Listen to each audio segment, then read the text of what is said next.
ಇವಾಗ ನಮಗೆ 5 ಬಾಡಿಗೆ ಬರೋದ್ರಲ್ಲಿ 2 ಬಾಡಿಗೆ ಸಿಗ್ತಾ ಇತ್ತು, 3 ಬಾಡಿಗೆ ಹೋಗ್ಬಿಡ್ತಾ ಇತ್ತು. ಅವ್ರಿಂದ ನಮಗೆ ಪ್ರಾಬ್ಲಮ್ ಇತ್ತು. ಬೈಕಲ್ಲಿ ಸೇಫ್ಟಿ ಇಲ್ಲ. ಇನ್ನು ಮಳೆ ಬಂದಾಗ ಹಳ್ಳ ದಿನ್ನೆ ಈದುಳ್ಳಿ ಹೆಣ್ಮಕ್ಳುಗಳಿಗೆ ಮೈನ್ ಸೇಫ್ಟಿ ಬೇಕು, ರಕ್ಷಣೆ ಬೇಕು. ನಾವು ಪಾಪ ಆಟೋದವರು ಬಂಡವಾಳ ಹಾಕಿ ಬಿಸ್ನೆಸ್ಗಳಿಲ್ದಾನೆ ಎಷ್ಟು ಒದ್ದಾಡ್ತವ್ರೆ ನಿಮಗೆ ಗೊತ್ತು. ಆಟೋ ಅವರು ಎಷ್ಟನ್ನ ಮಳೆ ಬಿಲ್ಲಿ ಏನೇನಾಗಲಿ ಎಲ್ಲ ಇದಕ್ಕೂ ಒಳ್ಳೇದಿದು ಮೇಂಟೆನೆನ್ಸ್ ಮಾಡ್ತೀವಿ. ಮತ್ತೆ ಟೂ ವೀಲರ್ ಅಲ್ಲಿ ಏನ್ ಸೇಫ್ಟಿ ಇದೆ? ಒಂದ್ ಸ್ಕಿಡ್ ಆಗಿ ಜಾರ್ ಬಿದ್ರೆ ಹೋಯ್ತು. ಆಟೋ ನೆನ್ನೆ ಮೊನ್ನೆ ಹುಟ್ಟಿದೆ, ಇಷ್ಟು ವರ್ಷದಿಂದ ಮಾಡಿದಾರಲ್ಲ, ಅದು ಹಂಗೆ ಸಾಕ್ತಾ ಇರ್ತಿದೆ. ಇವ್ರು ಹೊಸದಾಗಿ ಮಾಡಿದ್ರೆ ಒಬ್ರು ಊಟ ಮೇಲೆ ಹೊಟ್ಟೆ ಏನಕ್ಕೆ ಬೇಕು? ನನ್ನ ಹೆಸರು ಮೊಹಮ್ಮದ್ ಅಫ್ಸರ್ ಪಾಷಾ ಅಂತ. ಸರ್, ಎಷ್ಟು ವರ್ಷದಿಂದ ಆಟೋ ಓಡಿಸ್ತಾ ಇದ್ದಾರೆ? ಒಂದು 5 ವರ್ಷದಿಂದ ಓಡಿಸ್ತಾ ಇದ್ದೀನಿ. ಸರ್, ಈಗ ಹೈಕೋರ್ಟ್ ಹೇಳ್ತಾ ಇದೆ ಆಪ್ ಮುಖಾಂತರ ಓಡಿಸೋ ಯಾವುದೇ ಒಂದು ಬೈಕ್ ಟ್ಯಾಕ್ಸಿ ಆಗಿರ್ಬೋದು, ರ್ಯಾಪಿಡೋ ಆಗಿರ್ಬೋದು, ಓಲಾ, ಊಬರ್ ಹೌದು ಸಂಚಾರವನ್ನು ನಿಷೇಧ ಮಾಡಿ ಆದೇಶ ಹೊರಡಿಸಿದೆ. ಆಟೋ ಡ್ರೈವರ್ ಆಗಿ ಏನ್ ಹೇಳಕ್ಕೆ ಇಷ್ಟಪಡ್ತೀರಿ ಸರ್? ನಮಗೆ ಅದು ಟೂ ವೀಲರ್ನಿಂದ ಸ್ವಲ್ಪ ಇದು ಇತ್ತು, ಪ್ರಾಬ್ಲಮ್ ಇತ್ತು. ಇವಾಗ ಆಟೋನಿಂದ ಪರವಾಗಿಲ್ಲ, ಬಟ್ ಟ್ರಾಫಿಕ್ನಿಂದ ಸ್ವಲ್ಪ ಕಷ್ಟಗಳಿದೆ. ಅದನ್ನೇನು ನಾವು ಅದಕ್ಕೆ ಫಾಲೋ ಮಾಡ್ಕೊಂಡು ಓಡಿಸ್ತಾ ಇದ್ದೀವಿ. ಬಟ್ ಆಟೋ ಅವರು ಎಷ್ಟನ್ನ ಮಳೆ ಬಿಲ್ಲಿ ಏನೇನಾಗಲಿ ಎಲ್ಲ ಇದಕ್ಕೂ ಒಳ್ಳೇದಿದು ಮೇಂಟೆನೆನ್ಸ್ ಮಾಡ್ತೀವಿ. ಆ ಥರ ಏನೂ ತೊಂದರೆ ಇಲ್ಲ. ನಾವು ಆಟೋ ಅವರು ಯಾರಿಗನ್ನ ಇಲ್ಲಿ ಬುಕ್ಕಿಂಗ್ ಮಾಡಿದ್ಮೇಲೆ ಎಷ್ಟನ್ನ ಮಳೆ ಬರಲಿ, ಎಷ್ಟನ್ನ ನೀರಿರಲಿ, ಅದಕ್ಕೆಲ್ಲ ನಾವು ಕಂಟ್ರೋಲ್ ಮಾಡಿ ಕಸ್ಟಮರ್ಗೆ ಸುಲಭವಾಗಿ ಕರ್ಕೊಂಡೋಗಿ ಡ್ರಾಪ್ ಮಾಡಿ ಬರ್ತೀವಿ ನಾವು. ಸರ್, ಈಗ ಓಲಾ, ಊಬರ್, ಬೈಕ್ ಟ್ಯಾಕ್ಸಿಗಳಿಂದ ಆಟೋ ಡ್ರೈವರ್ಗಳಿಗೆ ಏನಾದರೂ ಸಂಕಷ್ಟ ಇದೆ? ಆ ಥರ ಏನಿಲ್ಲ. ಅವರು ಇದು ಆದ್ನಿಂದ ಸ್ವಲ್ಪ ಆಟೋ ಅವ್ರಿಗೆ ಮೇಂಟೆನೆನ್ಸ್ ನಡೀತಾ ಇದೆ, ಪರವಾಗಿಲ್ಲ. ಹಾಗೆ ಈಗ ಸವಾರರು ಜಾಸ್ತಿ ಮೊಬೈಲ್ ಮುಖಾಂತರ ನಡೆಸೋ ಆಪ್ಗಳ ಅವನ್ನ ಜಾಸ್ತಿ ಬುಕಿಂಗ್ ಮಾಡ್ತಾರೆ. ಹೌದು ಹೌದು. ನಿಮಗೆ ಕಸ್ಟಮರ್ಗಳ ಸಂಖ್ಯೆ ಕಡಿಮೆ ಆಗಿದೆ? ಕಡಿಮೆ ಆಗಿದೆ. ಯಾಕಂದರೆ ಇವಾಗ ಬುಕ್ಕಿಂಗ್ ಅಂದು ಆಟೋ ಮಾಡಿದ್ರೆ ತಾನೇ, ಇಲ್ಲ ಅಂದರೆ ನಮಗೆ ಇದು ಆಗಲ್ಲ. ಬೈಕ್ನಲ್ಲಿ ಹೋಗ್ಬಿಟ್ರೆ ನಾವೆಲ್ಲ ನಿಂತ್ಕೊಂಡಿರ್ಬೇಕು. ಇವಾಗ ಒಂದು ಪಾಯಿಂಟ್ ಇಲ್ಲಿ ಇದ್ದೀವಿ ನಾವು ಜಯನಗರ್ನಲ್ಲಿ. ಇವಾಗ ಇಲ್ಲ ಅಂದ್ರೇನು, ಇಲ್ಲಿಂದ ಅಲ್ಲಿಂದವರೆಗೂ ಕಡಿಮೆ ಅಂದರೆ 150 ಆಟೋಗಳಿದೆ. ಯಾಕಿದ್ದೀವಿ?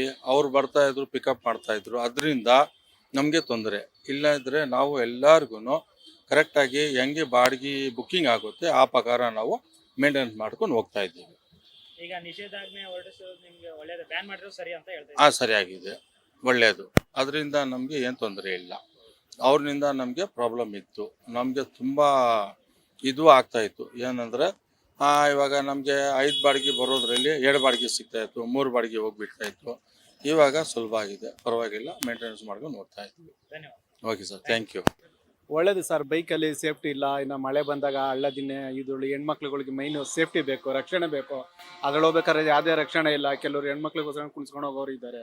ಎಲ್ಲರೂ ಅಂತ ಅಲ್ಲ, ಎಲ್ಲ ಅವ್ರಿಗಿದೆಯಲ್ಲ ಜೊಮೊಟೊ, ಸ್ವಿಗ್ಗಿ ಅವೆಲ್ಲ ಮಾಡ್ಕೋಬೋದು, ಏನು ತೊಂದರೆ ಇಲ್ಲ. ಇನ್ನು ಇದು ಅಂದರೆ ನಾವು ಪಾಪ ಆಟೋದವರು ಬಂಡವಾಳ ಹಾಕಿ ಬಿಸ್ನೆಸ್ಗಳಿಲ್ದಾನೆ ಎಷ್ಟು ಒದ್ದಾಡ್ತವ್ರೆ ನಿಮಗೆ ಗೊತ್ತು.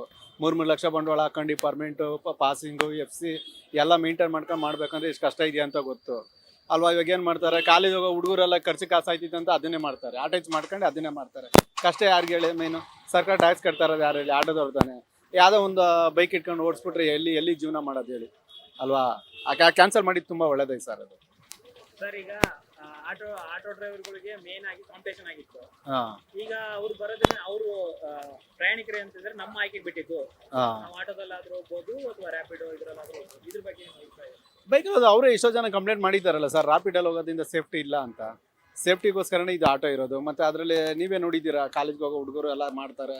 ಮತ್ತು ಕೆಲ್ಸಕ್ಕೆ ಹೋಗೋರು ಸುಮ್ಮನೆ ಹಾಕೊಂಡು ಹೋಗ್ತಾರೆ ಆ ಕಡೆ ಹೋಗೋದಿಲ್ಲ. ಮತ್ತು ಕಮರ್ಷಿಯಲ್ ಅಂತ ಎಲ್ಲೋ ಬೋರ್ಡ್ ವೈಟ್ ಬೋರ್ಡ್ಗೆ ಏನು ಡಿಫ್ರೆನ್ಸ್ ಬಂತು ಸರ್? ಅದು ಇದನ್ನು ವೈಟ್ ಬೋರ್ಡೇ ಮಾಡ್ಬೋದಲ್ಲ, ಅದನ್ನು ಮಾಡ್ಬೋದು, ಇದನ್ನು ಮಾಡ್ಬೋದಲ್ಲ. ಮನೆ ಕ್ರೈಮ್ಗಳಾಗಿದೆಲ್ಲ ನೋಡಿದ್ದೀರಾ.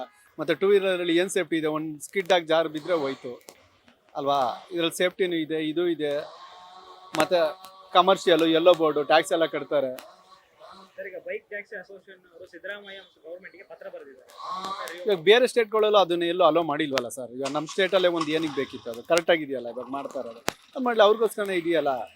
ಈ ಥರ ಎಷ್ಟೋ ಕೆಲಸಗಳಿದ್ದಾವೆ, ಮಾಡಲಿ. ಫಸ್ಟೇ ಬ್ಯಾನ್ ಮಾಡಬೇಕಾಯಿತು, ತುಂಬ ಲೇಟಾಗಿ ಮಾಡಿದ್ರು ಅಷ್ಟೇ. ಅದರಿಂದ ಎಲ್ಲ ಅದಕ್ಕೆ ಅಡಿಟ್ ಆಗಿಬಿಟ್ಟಿದ್ರು. ಫಸ್ಟೇ ಮಾಡಿದರೆ ಈ ಸಮಸ್ಯೆ ಬರ್ತದೆ. ಆಲ್ಟರ್ನೇಟ್ ಏನಾರ ಒಂದು ಇಟ್ಕೊಂಡಿರೋರು. ಆಟೋ ನೆನ್ನೆ ಮೊನ್ನೆ ಹುಟ್ಟಿದೆ, ಇಷ್ಟು ವರ್ಷದಿಂದ ಮಾಡಿದಾರಲ್ವಾ, ಅದು ಹಂಗೆ ಸಾಕ್ತಾ ಇರ್ತಿತ್ತು. ಇವ್ರು ಹೊಸದಾಗಿ ಮಾಡಿದೆ, ಒಬ್ರು ಹೊಟ್ಟೆ ಮೇಲೆ ಹೊಟ್ಟೆ ಏನಕ್ಕೆ ಬೇಕು? ಮಾಮೂಲಿ ಹೆಂಗಿದೆ ಹಂಗೆ ಹೋಯ್ತಾ ಇರ್ಬೇಕಲ್ವಾ.